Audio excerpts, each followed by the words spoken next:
Alors bonjour à toutes et à tous, bienvenue sur dailyfx.fr, bienvenue au Good Morning CAC 40, Vincent Gann pour vous retrouver. Nous sommes le mercredi 15 juillet 2015. Je vais vous décrire le calendrier économique du jour qui est chargé d'ailleurs depuis l'ouverture de la session asiatique. La Chine, les chiffres économiques chinois, la Banque centrale du Japon d'ailleurs dont le gouverneur Haruhiko Kuroda est actuellement en train de s'exprimer. Les banques centrales, on va revenir aux banques centrales. Le bruit grec disparaît peu à peu du marché, enfin. Il était temps d'ailleurs. C'est ce qu'anticipent les marchés actions depuis la semaine dernière, avec un attrait pour le risque évident, 10% de hausse sur les actions européennes en une semaine. Les banques centrales, on revient aux fondamentaux classiques des marchés. La Banque centrale du Japon parle, enfin son gouverneur parle au moment où moi je vous parle d'ailleurs. Vous pouvez suivre notre section news en temps réel pour suivre un peu ce que le gouverneur dit à propos des perspectives de la politique monétaire au Japon et puis des perspectives macroéconomiques. La Banque centrale du Canada, c'est cet après-midi. Je n'oublierai pas aussi de vous dire un mot sur l'Iran, bien sûr. Bref, l'actualité fondamentale plus standard qui, je l'espère, va reprendre le dessus tout au long de l'été sur la formation des prix sur les marchés financiers. Alors, le trading sur devises et CFD comporte un haut niveau de risque, l'avertissement sur les risques liés au trading, mais surtout, vous assistez à un point de marché qui est réalisé à titre purement indicatif. Alors, le calendrier économique du jour, c'est pas bien compliqué, vous pouvez faire exactement comme moi. Vous êtes sur le site d'LIFX, lorsque vous vous rendez dans la section du calendrier économique, vous avez un sous-menu qui est propre au calendrier économique, où vous avez notamment le bouton Aujourd'hui. Vous cliquez sur Aujourd'hui et vous assistez donc dans l'ordre chronologique, l'ordre temporel, à toutes les statistiques importantes. Alors tout a commencé alors que vous étiez en train de bien dormir, je l'espère en tout cas à 4 heures du matin, avec des statistiques économiques chinoises qui battent le consensus, notamment le taux de croissance du produit intérieur brut chinois au second trimestre en rythme annuel, mais de manière générale, les ventes au détail aussi battent le consensus. Bref, on a un ensemble, un tableau économique qui est plutôt pas mauvais en Chine au second trimestre. Ensuite, à 5 heures du matin, la Banque centrale du Japon a pris une décision de politique monétaire, enfin une non-décision de politique monétaire. Et puis, le gouverneur est en train actuellement de s'exprimer et concrètement, il explique que la Banque centrale du Japon maintiendra ces différentes mesures comme d'habitude, jusqu'à ce que les objectifs en termes de prix, en tout cas il insiste là-dessus, soient atteints. Des objectifs qu'il espère atteindre, enfin que l'économie japonaise devrait selon la Banque centrale atteindre au premier semestre 2016, mais ce qui ne sera pas non plus une condition suffisante pour suspendre l'actuel programme de quantitative easing de la Banque centrale du Japon. Globalement, on assiste depuis la semaine dernière à un yen japonais sous pression, bon, essentiellement parce que les investisseurs internationaux se sont repositionnés sur l'échelle du risque, mais on a aussi des éléments monétaires toujours en faveur d'une baisse du yen. N'oubliez pas malgré tout que le yen est très proche de ses plus bas de 1998 et de 2007, donc voilà, il ne faut pas non plus croire que le yen peut s'effondrer, mais en tout cas rester à un niveau assez bas sur les prochaines semaines. À 10h30, des chiffres britanniques, ensuite des statistiques américaines, notamment industrielles. Il n'y a pas que ça, aujourd'hui il y a le livre beige ce soir à suivre aussi. Donc à 14h30 des statistiques américaines, mais aussi à 15h15 des statistiques manufacturières, notamment l'évolution de la production industrielle au mois de juin. Donc ça c'est à suivre. C'est important pour la dynamique du dollar américain. Je jetais un œil hier aux statistiques des ventes au détail aux États-Unis au mois de juin. A priori, c'était pas génial, en tout cas inférieur au consensus, ce qui a exercé une légère, très légère pression sur le dollar US. La décision de taux de la Banque centrale du Canada, on vous en parle depuis la semaine dernière. Notre propos lundi était de dire que les mouvements seraient faits en amont de la décision sur les taux. Le GBP CAD a presque atteint les 2 dollars canadiens. L'USD CAD a presque atteint à 15 pips ses sommets annuels. Les mouvements sont faits. Alors, je ne dis pas que ça va s'arrêter là, mais la plupart des mouvements, plusieurs centaines de pips, ont été faits en amont de la décision. Ce qui signifie que, clairement, je pense qu'il faut être liquide sur ce CAD au moment de la décision, et puis quitte à éventuellement reprendre derrière lorsque ce marché reviendra sur support et non pas sous résistance, parce que je pense qu'on peut aller plus haut. Bon, d'autres statistiques ensuite à suivre aux États-Unis d'importance un peu plus faible. Et puis donc ce soir la publication du livre beige de la Réserve fédérale. Donc malgré tout une journée assez chargée sur le plan des indicateurs de conjoncture économique. Pas pour la zone euro. Alors pour la zone euro malgré tout il y a toujours la Grèce, hein. Qu'attend-on aujourd'hui? Ce soir, le Parlement grec doit voter à 21 heures l'ensemble des réformes acceptées ce week-end. Notons que les banques grecques restent fermées, ça c'est une chose. Les banques grecques restent fermées et au fond, les négociations se poursuivent. Pourquoi? Parce que la Grèce, je vous rappelle, a besoin de liquidités à très court terme. Elle a besoin de liquidités, notamment au mois de juillet, pour payer la Banque Centrale Européenne, mais pas seulement. Elle a aussi besoin de liquidités pour couvrir ses échéances standards de dette publique. Bon, voilà, il y a un certain nombre de dates à suivre, et notamment celle du 20 juillet vis-à-vis de la Banque Centrale Européenne. Pour le moment, eh bien, les banques grecques restent fermées, ça c'est une chose. Euh, voilà. Dernier élément à noter. euh, alors, au sujet de la Grèce, les banques privées grecques, elles rouvriront une fois l'accord ratifié par tous. Euh, Pas seulement par le Parlement grec, mais aussi par, j'ai plus la liste exacte, mais il me semble que quelques parlements nationaux au sein de la zone euro doivent voter, notamment la Chambre allemande. Et n'oublions pas aussi l'Iran, avec eh bien, un accord conclu sur le nucléaire, enfin. Les médias en ont parlé hier. Sur le prix du pétrole, l'impact n'a pas été évident, mais admettons que le prix du pétrole l'a peut-être anticipé en partie en reculant fortement depuis le 24 juin. Voilà donc pour tout ce qui est à suivre aujourd'hui. Donc clairement, on ne va pas s'ennuyer. Quelques graphiques intraday, quelques graphiques en données journalières à vous montrer, notamment celui de l'Eurostoxx 50. Tout ce que je vais vous dire sur l'Eurostoxx 50, c'est parfaitement valable pour le CAC, le DAX. 10% de hausse en une semaine. Euh, le marché peut temporiser, ce qui n'est pas une condition pour shorter. Vu la force du mouvement haussier, vu les deux gaps haussiers successifs, vendredi puis lundi, euh, clairement, je pense qu'il faut mieux s'intéresser au niveau de support. Est-ce que malgré tout, on peut pousser davantage? Moi, il y a un niveau de prix qui m'intéresse, ce sont les sommets du mois de juin. Il y a des niveaux horizontaux assez clairs, 3650 sur l'Eurostoxx 50. Lorsque vous prenez le DAX, le niveau horizontal se situe à 11 630. Alors, est-ce que le marché peut aller les rejoindre, ces niveaux horizontaux? Oui, mais probablement avec une vitesse de progression qui sera moins verticale. Donc, c'est-à-dire que la tendance peut rester haussière, mais le momentum du marché, la pente de la tendance, elle, peut commencer à se modifier.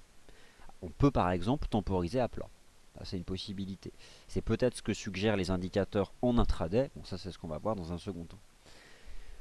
Le CAC, le FRA 40, lui, il teste un niveau graphique important. C'est simple, vous vous mettez sur vos bougies japonaises en données journalières. Je vous rappelle que le CAC 40 a établi un creux la semaine dernière, un triple bottom sur un niveau horizontal qui était juste, mais qui met à l'honneur l'analyse graphique. 4600 points, les sommets de l'année 2014, le cours de clôture du chandelier du 22 janvier. Le 22 janvier, c'était le quantitative easing de la BCE.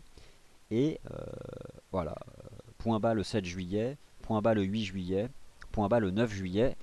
Bon, l'analyse graphique, à travers ce niveau horizontal sur les marchés actions de la zone euro, elle a été mise à l'honneur. Un rebond, 10%, et le marché parisien se retrouve au contact de cette ligne de tendance. Je pense qu'on finira par la dépasser et poursuivre, notamment jusqu'à 5100 points, mais pas forcément tout de suite, parce que le marché temporise, il y a un aplatissement de la dynamique à court terme, un aplatissement qui peut par exemple avoir lieu aujourd'hui.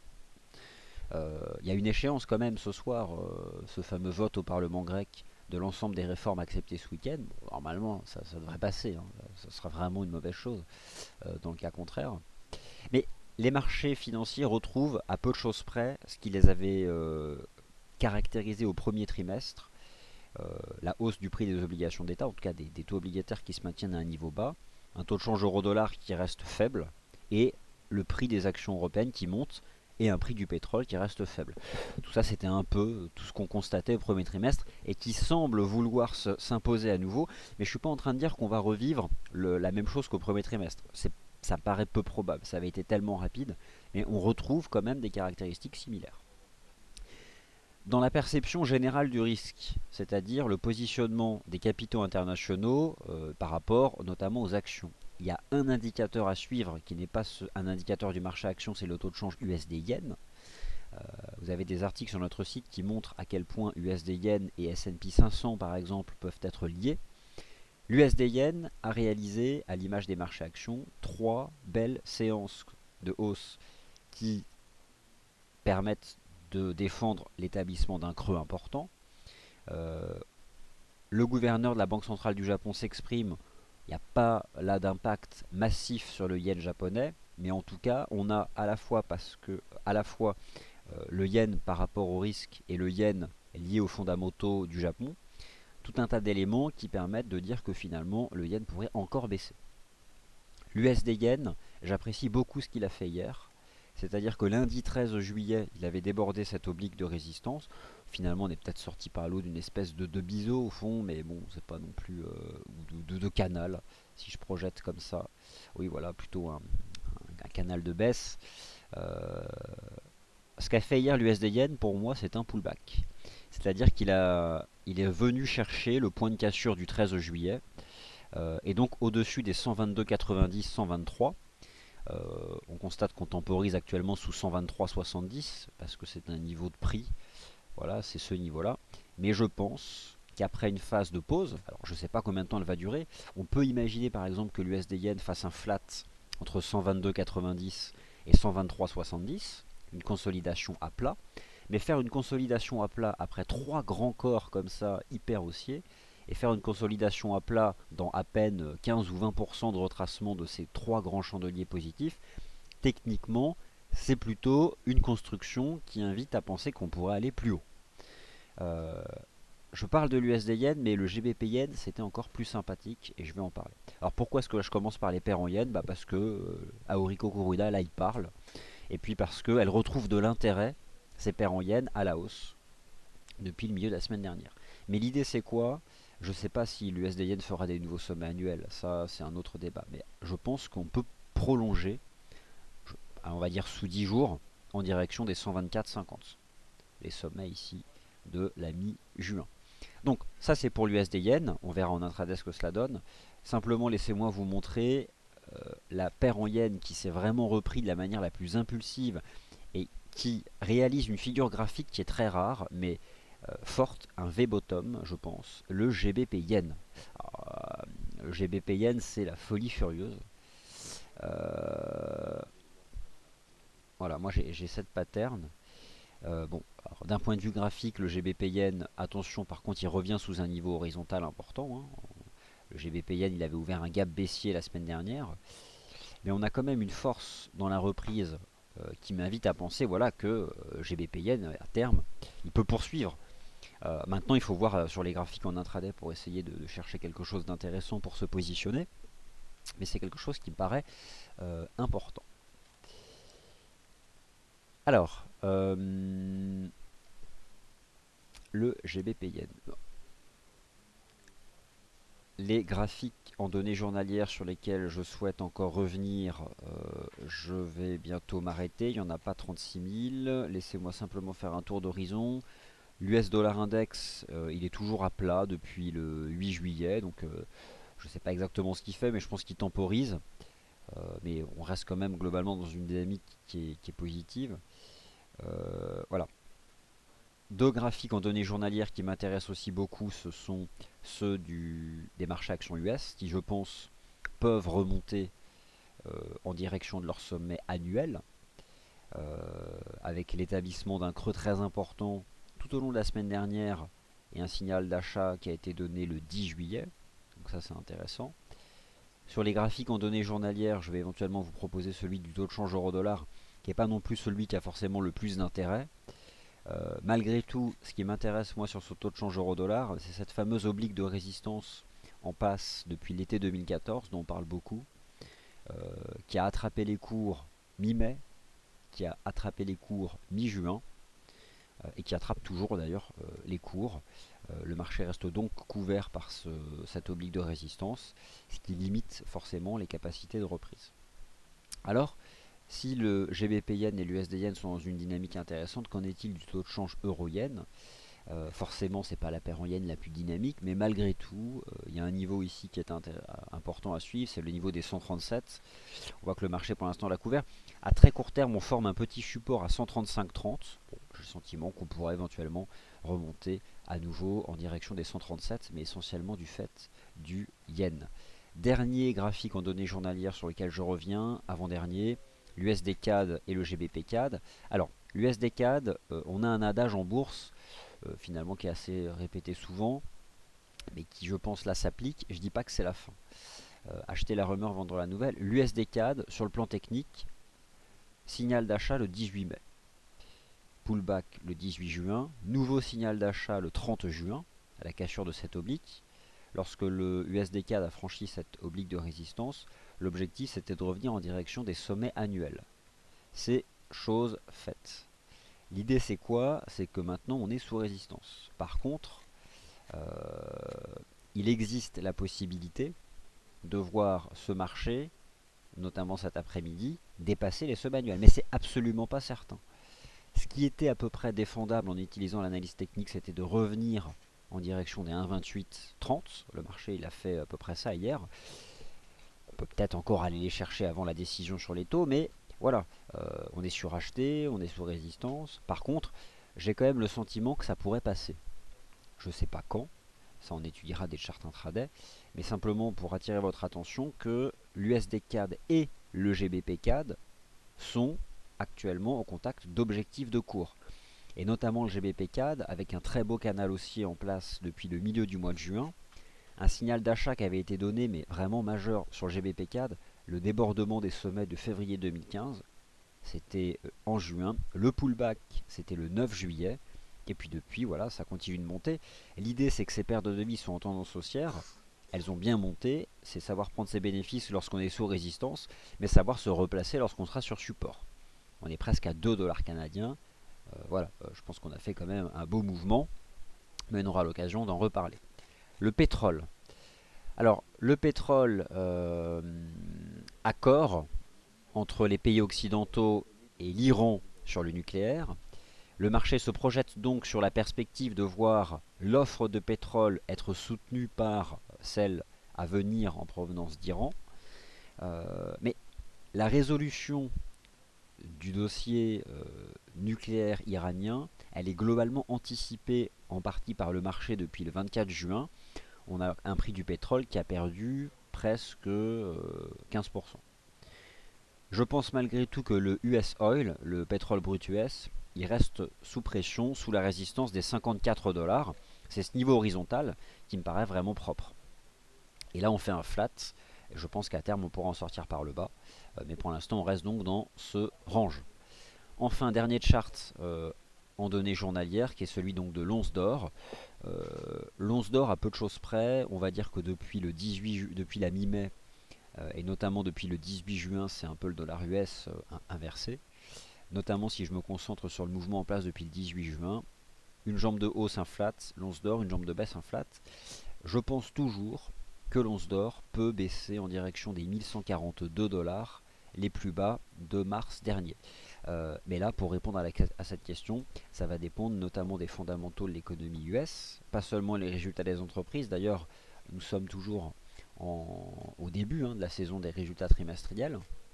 Il y en a encore aujourd'hui des poids lourds. Il me semble qu'il y a Bank of America, il y en a d'autres. Il y a Intel peut-être.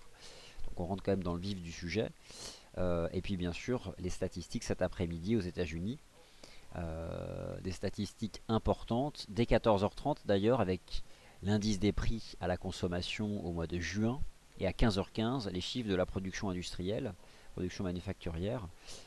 Ce qui permettra au dollar US de sortir d'un range dans lequel il est à court terme, entre on va dire 11 900 et 12 020 sur le Dow Jones FXM dollar index. Voilà donc pour les graphiques en données journalières. Maintenant je repasse sur l'horizon de temps intraday. On va se concentrer sur les paires majeures, le DAX, le CAC, l'once d'or, et puis des paires de devises intéressantes qui sont selon moi les paires en yens. Elles ont du mouvement, elles ont récupéré de la force, et c'est probablement pas la fin. Mais il faut soigner son timing. C'est-à-dire en gros ne pas acheter n'importe où, concrètement. L'euro-yen. L'euro-yen forme un support, un petit support à 135,50. Oui, je pense que l'euro-yen est attractif pour viser 137,30. L'euro-yen me semble attractif ce matin du point de vue d'une des règles du money management, qui est l'application du ratio rendement-risque, à savoir que l'écart qui sépare votre cours d'entrée du stop et l'écart qui sépare votre cours d'entrée de l'objectif de cours, le second doit être au moins 2 fois supérieur au premier, ce qui globalement peut être le cas actuellement, en partant du principe qu'on peut mettre un stop sous 135,50 et viser 137. Pour une stratégie intraday, pourquoi pas l'euro-yen? Pourquoi pas? Bon, après tout ça c'est à votre discrétion, hein, mais j'attire votre attention sur la formation d'un support à 135,50. L'USD Yen et le GBP Yen sur les graphiques intraday. Je reviens donc sur l'USD Yen et le pullback qui a été réalisé hier sur 122,86.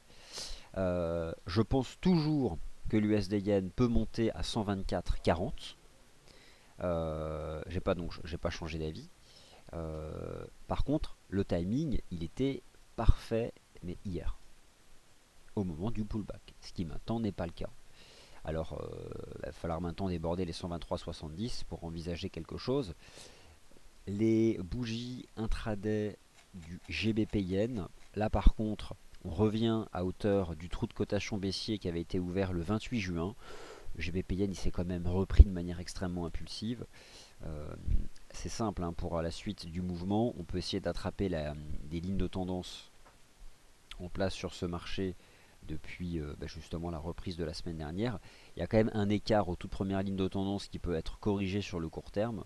Donc soyons méfiants, il y a en plus des statistiques britanniques ce matin.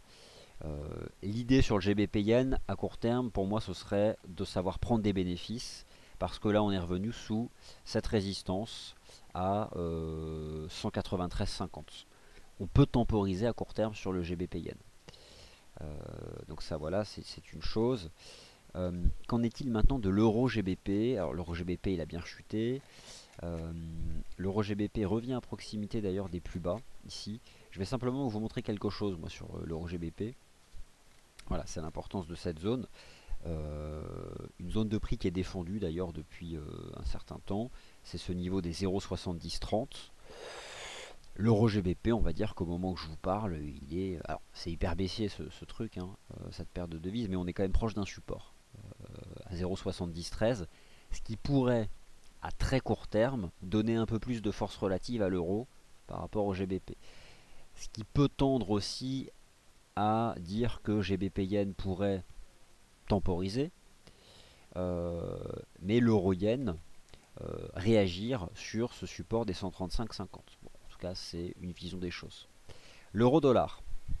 L'euro dollar, il teste une zone. Alors, je parle d'une zone parce que je ne vais pas simplement dire indice, on va dire 1,0970 indice. Les stratégies négatives de vente, elles étaient applicables lundi 13, applicables mardi 14, lundi 13 à la validation du double top, mardi 14 au pullback. Au moment où je vous parle et durant toute la session asiatique, on a tenu cette zone support. On est toujours couvert par une oblique de résistance. Pour moi, on voit que c'est sous pression, mais ça reste dans l'immédiat un peu neutre. Euh, là, voilà, je ne serai pas de position, même si je vois que c'est sous pression, qu'on reste sous cette oblique.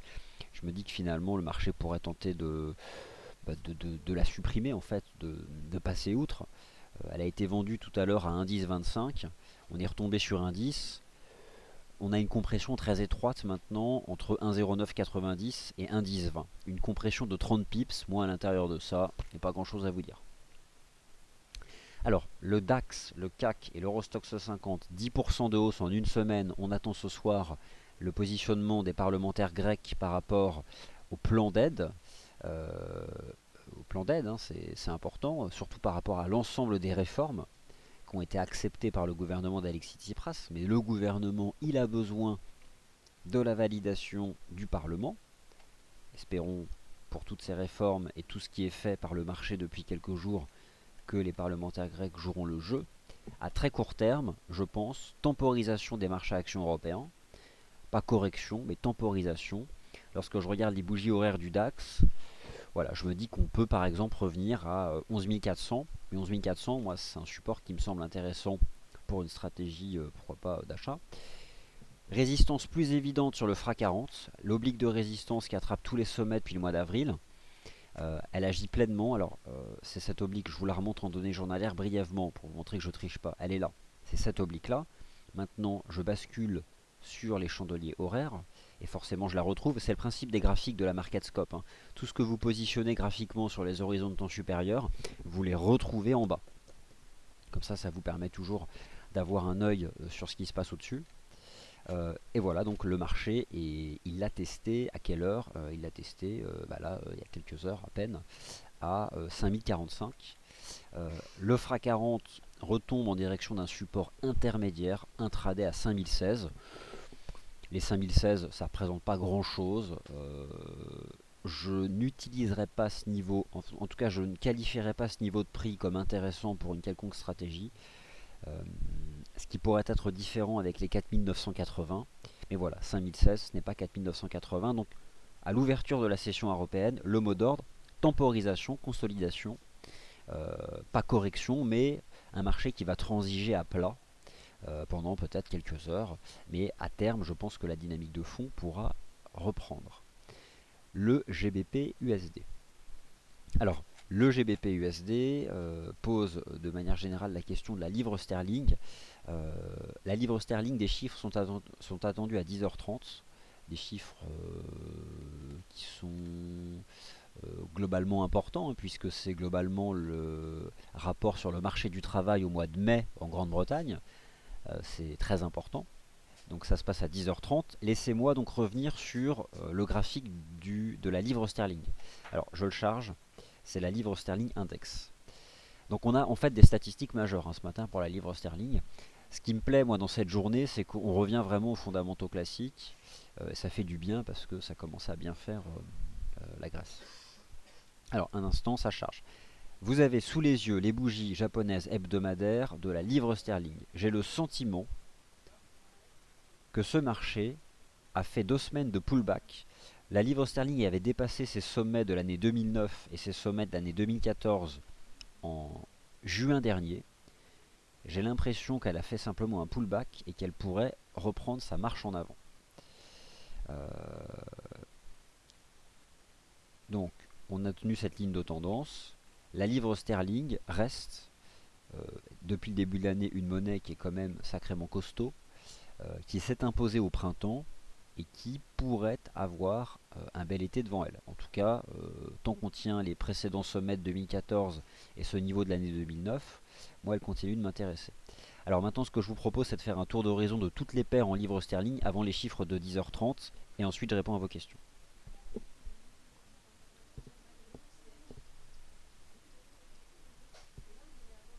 Alors un instant, ça charge. Alors je vois justement que vous avez tous des questions, vous êtes 4 à demander le GBP USD, donc c'est vrai qu'on a tendance, je sais pas pourquoi, j'ai toujours eu tendance à moins la suivre. Le GBP USD, j'ai un graphique en données 4 heures qui me paraît assez limpide et un niveau de prix horizontal qui me semble être un pivot depuis le mois de février, c'est le niveau des 1,5550. Alors ce niveau m'intéresse parce qu'il, généralement, lorsqu'il est dépassé ou lorsqu'il rejette les cours, une phase impulsive se déploie. C'est ce qui s'est passé fin février 2015, c'est ce qui s'est passé en mai, c'est ce qui s'est passé en juin. On a un GBP USD qui a rejeté fin juin sous les 1,59$ pour tout un tas de raisons, essentiellement techniques, mais aussi liées au dollar US. Moi, lorsque je regarde le GBP USD, hier on a donné un signal, on a dépassé les 1,5550. Donc forcément c'était un signal de hausse. Après c'est pas non plus hyper franc et massif sur le GBP USD. Laissez-moi simplement jeter un œil aux bougies journalières. Oui, techniquement c'est intéressant. On peut avoir le sentiment que le câble pourrait remonter en direction des 1,58 par exemple. Parce qu'hier en fait le chandelier journalier hier du câble il est haussier. Parce qu'il permet d'enregistrer une clôture au-dessus des 1,5550. Le problème c'est qu'on est 100 pips au-dessus maintenant.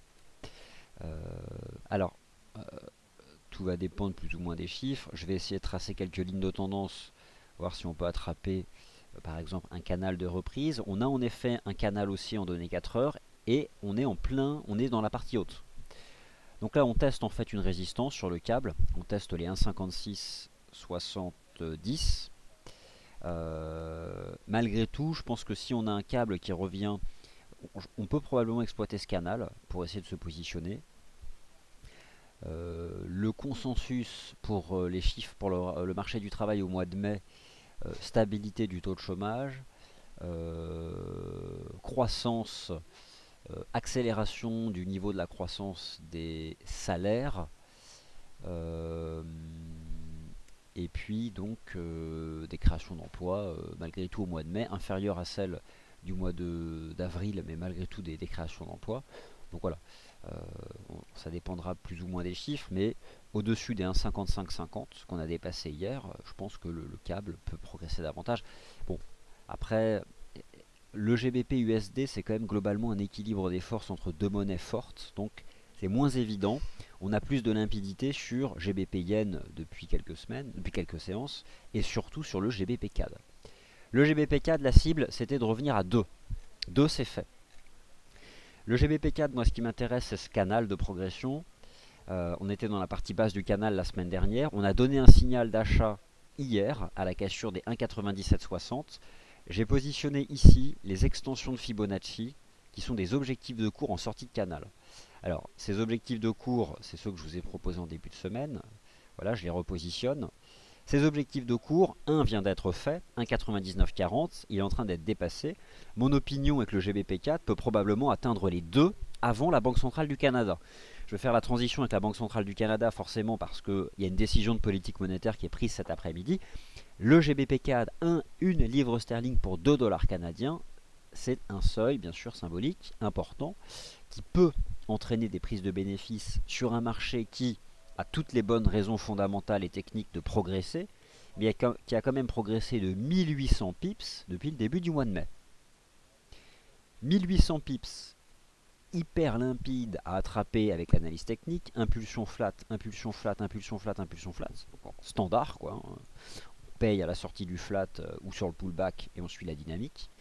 Reste que on approche d'objectifs de cours qui sont importants maintenant ici sur le GBP CAD. On peut pousser plus haut si le rapport sur le marché du travail est solide, ça c'est un fait.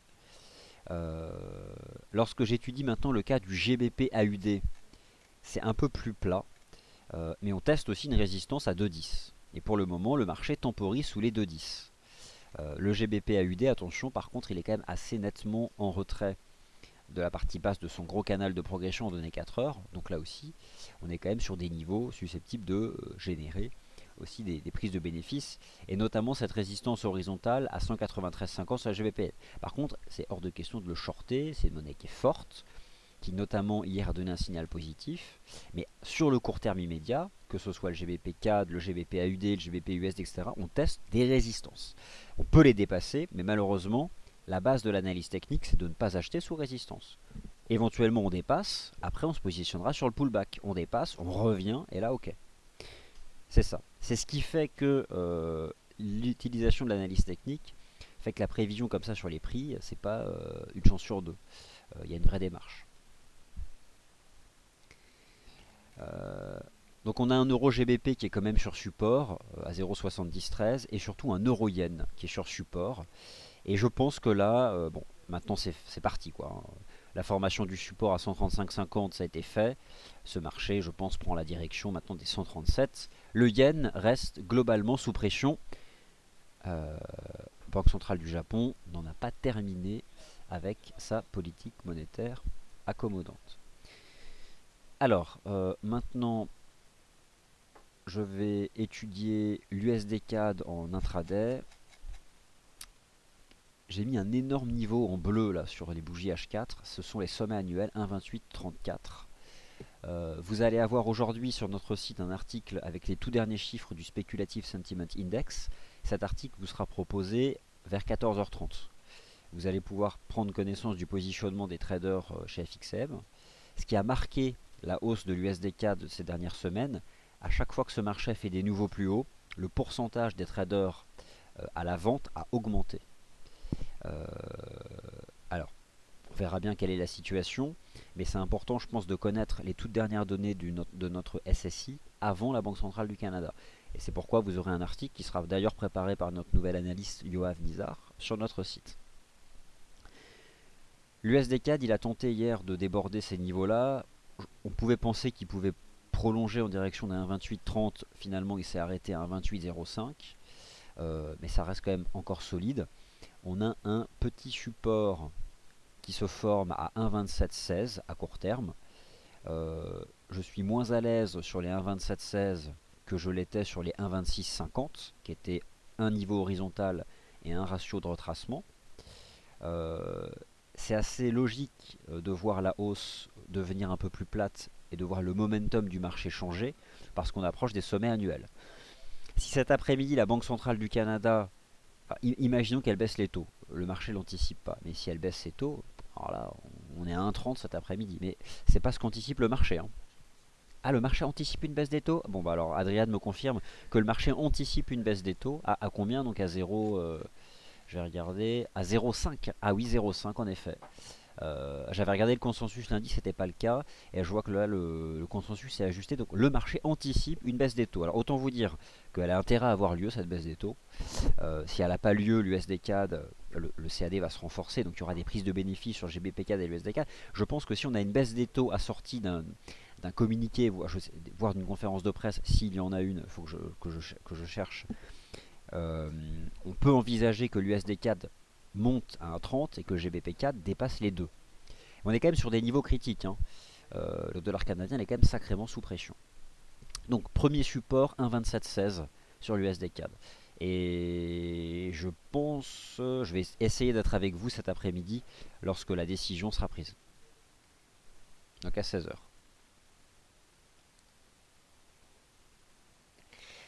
Alors c'est bizarre, vous me dites le son est à peine audible alors que moi je suis à fond. Quoique. Oui, je suis presque à fond partout. Alors, vous avez, comment dire, au niveau de la salle de trading, vous avez un... Voilà, là j'ai monté, dites-moi si c'est mieux, mais vous avez un petit curseur de son qui par défaut n'est pas mis à fond, je crois. Essayez de traîner votre souris en bas ou à gauche, à gauche ou à droite, en bas de l'écran, de l'écran où vous voyez mes graphiques. Vous avez une petite molette de son qui est propre au point de marché, qui n'est pas celle... Dites-moi si c'est mieux, s'il vous plaît. Hein. Voilà, parfait. Là, on me dit que c'est parfait. Le NZD-USD. Alors, il y a une question sur le NZD-USD. Écoutez, le NZD-USD, moi, je surveille toujours ce canal de baisse. On est en plein milieu. On a en effet les cours qui sont sous une première résistance ici. Mais moi, je voudrais à nouveau chercher à le vendre lorsqu'on reviendra tester le canal. Et je pense qu'on peut faire une dérive à plat jusqu'à revenir tester le canal. Donc je suis neutre à court terme sur le NZD USD. Ben voilà, tout le monde me dit que c'est parfait. Donc c'est très gentil. Merci beaucoup. Alors le CAC, bon, a priori, il réagit sur son premier support. Moi, dans le pire des cas, je pense qu'on va faire un flat sur les marchés actions de la zone euro. Dans le pire des cas. Et après, c'est tellement fort que... voilà, là, moi, je pense qu'on rejoindra les 11 600 cette semaine. Mais l'idée, c'est que pour pouvoir se positionner, je vois surtout 11 400 maintenant. 11 400. On a quand même là un début de div ici en intraday. Donc, mais une div ne signifie pas qu'on va baisser. Ça peut simplement indiquer qu'on va faire un range. Donc si on revient dans le partie basse du range, moi là ça m'intéressera. Voilà. J'essaie d'être le plus factuel possible. Hein. C'est-à-dire qu'il n'y a personne n'a de boule de cristal. Il est 9h55, c'est la fin du Good Morning CAC 40. Merci d'avoir été attentif. Je vous retrouve à 11h pour le morning meeting et le débriefing des chiffres britanniques de 10h30 et les conséquences sur la monnaie britannique. Merci à tous et à tout à l'heure.